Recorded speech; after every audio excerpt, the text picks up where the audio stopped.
Israel is blown up the Middle East, blown it up. It's just like they're remaking the Middle East. They're taking that's what they said they do. Netanyahu vowed to do this, and he's done it. So many of these countries are out of commission now. And now Iran is the fucking next target of this guy, this madman. And we're in his pocket. We have no apparent say in what he's going to do. Netanyahu. Yes, and APAC and all the Israeli mechanism that operates in the United States. Our vote, our Congress means nothing. Netanyahu comes and addresses them 3 times. They stand up like dogs, clapping for everything he says, like dogs. It was disgusting. The most disgusting moment. There's a good point that, these wars in the Middle East, as Wesley Clark pointed out, it's basically the Neocon agenda, and a lot of these neocons are dual Israeli citizens, right? And so it's like, who has benefited? We were with Shimon Peres when he said, the Iraq war benefits us. He said that I remember very clearly. He's like, this secures our border against Saddam, right, on the Iraq side. The wars are all, it's as Jeffrey Sachs pointed out, this is all Israel's policy with the Middle East. It's almost like we've basically said, okay, whatever Israel wants in the Middle East, we'll do, up and including the Syria thing, which I'm curious your position. But in the series, we get into this, how much, as we know, we supported creating these Al-Qaeda in Iraq and ISIS groups, right? Jihadists, which we did in Afghanistan, by the way, in the 80s. And we've done it in Libya against Gaddafi, which was insane, right? And we did the same thing now with Syria, where again, another terrorist group is now in charge. I mean, it's pretty wild to understand that we've been fomenting these jihads against, going back to the days of Nasser, by the way. Actually, there's a long history. I think Devil's Crusade is a good book on the topic about CIA sponsorship of Muslim Brotherhood types and others against any nationalist, any Arab nationalist, and who does that ultimately benefit? Unfortunately, is Israel, because Israel hated Nasser, right? An Arab nationalist. It's not from the American perspective. Why do you think they're us. able to do that? Why do you think they're able to do that? Because the part about the dual citizenship, when you ask somebody who is pro-Israel Zionist, they'll say the reason why we have the dual citizenship is because when Israel became a country, they want a lot of Americans to go back, but they didn't want to give up their U.S. citizenship, so they made it where you could have dual citizenship. So that's the argument for that, they'll say, right? We have dual citizenship with France. I mean, I don't think there's an issue with dual citizenship. The problem is that the loyalty that we find tends to be a Zionist approach. And Israel itself is not, to me, it's like I don't say there's anything issue with Israel's existence, but the Zionist position is oftentimes greater Israel. But what I want to ask you is extreme. What? Because in order to be able to do that, okay, so you're in a space where the controversy came out about Harvey, right, in Hollywood, Harvey Weinstein, and for the longest time you saw pictures of Michelle Obama. Harvey Weinstein is such a I don't know if you have this clip or not, Rob. It's such a wonderful, beacon of, I mean, she used some words that you talk about a Billy Graham type, right? Is that the one, Rob? Can you play this clip? Go back and play the clip. Harvey Weinstein for organizing this amazing day. Harvey. Laura, a little bit, Rob. This is possible because of Harvey. He is a wonderful human being, wonderful, good friend, and just a powerhouse. And the fact that he his team took the time to make this happen for all of you should say something, about me. Or you see this, right? You see Oprah. You see all these guys in Hollywood. Hillary. Yeah. All of these guys that would say stuff about Harvey Weinstein. Well, what a freaking great guy, and then all of a sudden, why are people saying all this stuff? What control does he have over everybody? You want a job in Hollywood? You want a job in this? You got to go, no. And then disruption shows up. Oh, shit. Now everybody wants to throw him under the bus. What happened to those 30 years you said nothing about? Sure. What happened? Because he had power and control. So this is where I'm going with it. He had leverage. The leverage was, if you want a job, you got to do X, Y, Z for me, and I'm a boss, okay? I'm not in the world. I've read about it just like what everybody else has read about. If Israel is Israel, APAC, all of these guys, right? And, Sachs, the interview that was done with Tucker, there's many of these right now that are coming up.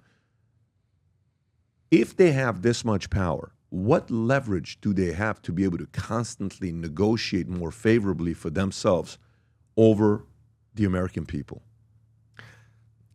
I think the question I'm asking. You have to think about it as it's like a club in a way, right? And the amount of financial influence, think about the banking side of things. Think about the infrastructure of banking.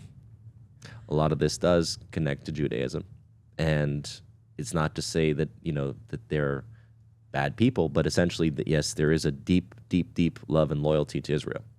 It's interesting because we could be Israeli citizens based on our ancestry. Our ancestry of Bluestone is not Zionist. Our ancestry is much more cosmopolitan. And this kind of goes to the heart of a lot of the issues, I think, at the beginning of Zionism, where the cosmopolitan Jews who said, we want to assimilate into the cultures, right, mm-hmm. of Germany, mm-hmm. of Europe, of America, and those who said, we want a nation, a land. And I think that there is a psychological factor to Jewish people basically saying, you have to give to Israel, you have to be part of Israel, that's your nation. When did that happen, though? That starts in the Zionist phase of but it picks up after World War I. Late, what were you going to say? Late? Well, late 1900s is the birth, right? Yeah. But then it picks up after World War I, but not really. It becomes, remember, the Zionists made deals with Nazis. The Zionists actually said Hitler was a good thing because they made a deal, the various agreements, to start to move Jews because they wanted to take Palestine at the time that Palestine was mostly Arab, right? So they knew they were a small population. They had to bring more Jews in from Europe. And so I hate to say it, but the Holocaust, they used that Holocaust to basically say we can now create a state. And that was obviously the energy that was given by Russia and America and all the UN countries to say Israel can have a state. And by the way, you know what I'll say to that? So here's I trust my enemies very well. By the way, I trust my enemies more than I trust my friends sometimes. You know why? Because what does your enemy think about next movie coming up? I don't know the competitive space. I'm assuming there's competition with your name and all these other guys that are making movies, right? I'm assuming the competition, if they can find a way to have 7,500 negative reviews written on Rotten Tomatoes about a movie you come out with, I'm assuming the dirty enemy would probably do something like that to hurt you, right? Yeah. I'm assuming the enemy would do whatever they can that I'm trying to raise $1 billion from somebody or $500 million from somebody to find a way for that deal to not get done if it becomes public, right? I've experienced this with guys. When I was trying to sell my company, the enemy would call the guy that wanted to buy the company and say, hey, you sure you want to go through this? And then boom. We were able to get the deal done and we sold it for $250 million, okay? But I trust the enemy. All I'm trying to ask, I'm not surprised that Israel did that. No. Good for them that they're doing that. I applaud you for being a good negotiator. Great. But all I'm asking is, if America, you read these books, and we've all read these books.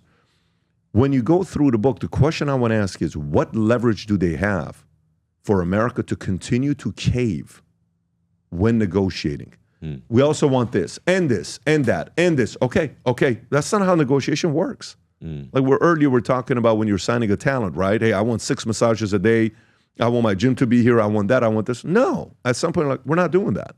But what leverage does this person have for you to say yes to 80% of their requests? What are we getting in exchange to say yes to this? And no matter how many people I ask that question of. Well, I think there's a couple of factors. As I mentioned, financial.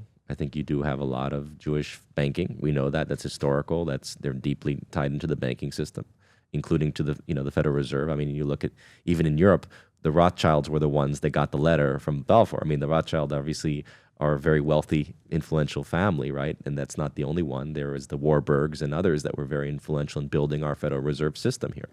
So Schiff and all these families. So again, you're talking money, but you're also talking about a base. From strategic perspective, I think that the U.S. and British saw Israel as a base into the Arab world, which I call Israel the last crusade, the Crusader kingdom, because remember, as you know, historically we fought the West Catholic Church, sent crusaders out to try to recapture Jerusalem in 1095, and they did, and then they got kicked out a couple hundred years later, right? But they never forgave that.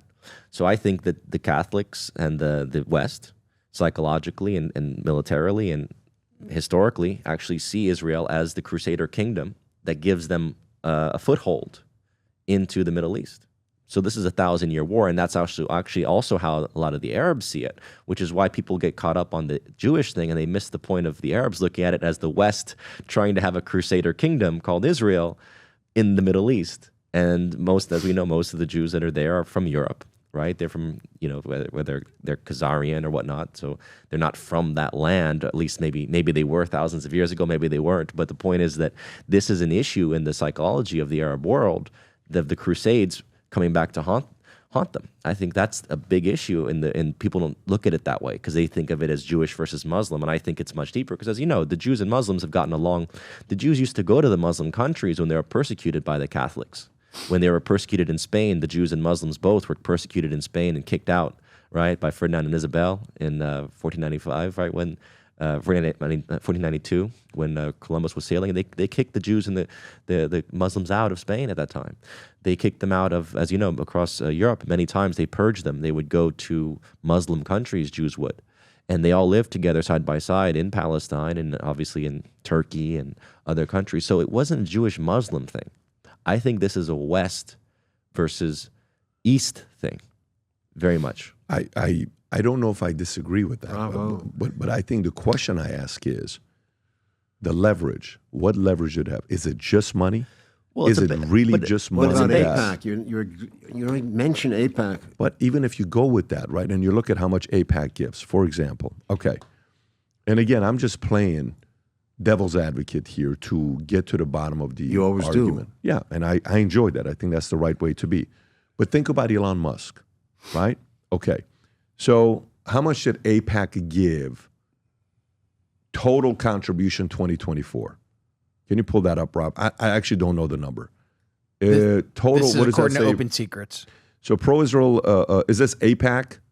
2 Republicans, they gave 2.2 million. 2 Democrats, they gave 2.2 million. Okay, so a total of 4.4 million, and they gave it to pro-Israel PAC candidates. So they give $29,000 more to Republicans than Democrats. Not a big difference. But can you tell me, look up total how much money APAC gave to everybody last year. Total money APAC gave, okay, in 2024. In 2024. Yeah, just typing in 2024. I actually just want to know, I guess you pulled the first one out. It's the same number? Mm-hmm. Really? So the number is how much? Okay, they gave $2.4 million in lobbying. The amount of contribution they got was $43 million. Okay, that's APAC. By the way, I thought the number was in the billions. So $43 million. Can you go type in how much Elon Musk gave Donald Trump to a PAC? Does this include the PAC expenditures, or is PAC excluded from that? So watch this. Elon Musk spends $277 million Right. to back Trump and Republican candidates. Realistically, one could say that's 50 times more, right? 55 times more. So again, for me, I really want to know. You're ignoring the concept of influence and how long APAC has been around. I don't think it's the right number you're pulling up because I think, Rob, they spent on PACs $25 million to get rid of Bowman. So that's why I don't think that's the right number. And they type in how much did APAC spend to get rid of Bowman. Can you just Google that? Go for it. And are these PACs private? I mean, we don't know the numbers on the PACs. Well, the NGOs are the ones that we don't know who the contributors are, right? The NGOs which, okay, there it is, that one right there. APAC has spent over $100 million on 2024 elections. That's the number I want to see. So very bad sign for democracy. APAC has spent over $100 million. APAC billionaire funded Super PAC has helped defeat 2 of the most vocal opponents of Israel, which one of them was, Jamal Bowman. And they spent a lot of money to get rid of that guy. How much was it to get rid of him? Can you pull up that number? I don't know why I think it was $25 million. Could have been a little bit more than that. But the reason why I'm making this argument is I'm making the argument to say some may not say anything about Elon because maybe Elon is supporting what you support, right? It's like, okay, hey, great. And by the way, I'm pro-Elon. I like what Elon is doing. But all I'm trying to say is, I get the frustration with the Israeli. I lived in Iran, so I have my own story with Muslims. I saw what that was like, and I witnessed it every day. 11 years. I went to Germany, lived at a refugee camp. There's a lot of Muslims there, a lot of them, Pakistani, Afghanis, a lot of them. Okay, I saw what happened there. I've had an insurance company I built from 0 to 60,000 agents. We have a lot of Muslims in the company. Guess what? Phenomenal experience. I had the experience there. So, but it's not 100% across the board with everybody, right? America's 13% black. Our agency was 24% black. America's 24% Hispanic. Our agency was 51% Hispanic. When we built the insurance agency, and I got a chance to watch these guys because we're in 50 states. But sometimes, it can go in a direction where I just want to know, what is their leverage? Is the leverage holding people hostage? You're going to think I'm crazy when I tell you this, but the last 13 and a half years, I've been working on my first fiction book to write, ever. Fiction book to write. And while I finished this book, a year ago, I got the strangest phone call about one of the characters in the book where the guy wanted to meet with me, and he read the book. And afterwards, was like, wait a minute, am I the villain in the book? This is a story about a character named Asher, who is half Armenian, half Assyrian, whose father was involved in the Iranian Revolution, linked to Savak, working with the Shah, that they escape, and he gets recruited to a secret society. Well, when you go to the secret society, it's been around for a couple thousand years. They've developed some of the craziest leaders of all time, and they test you. There's unique tests that they have at this society where they test to see your emotional mental toughness. One of the tests that they have is very rigorous. It's purely mental. Of course, there's a physical one, but one is mental and emotional. If you're Armenian, if you're Syrian, if you're Persian, this is a book you're going to be reading and saying, holy moly, this is the kind of stuff you talk about in here? Yes. If you're somebody that's fascinated by history, this is a book for you. Characters. There's a technology that this society, secret society, builds where you go into a vault. I won't spoil it for you. When you go down, they have a technology where you get to sit down and watch and have a 3-4 hour conversation with Tupac. You can set up a debate between Karl Marx and Ayn Rand. Karl Marx is in the book, who wrote Communist Manifesto.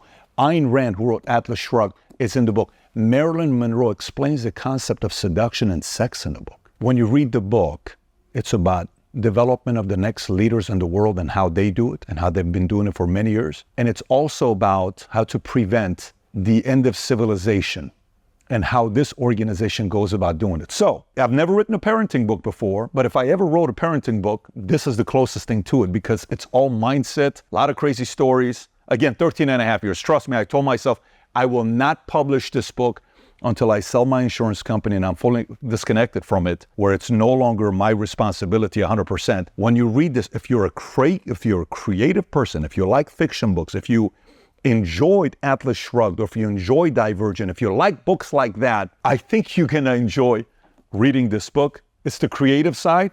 Business books is very easy. Here's how you do it. Here's how this how it works. This is very creative. If you haven't placed the order yet, now you can order it on Simon & Schuster, Amazon. I'm going to put the link up below somewhere here, maybe even in my profile. Go order the book and read it.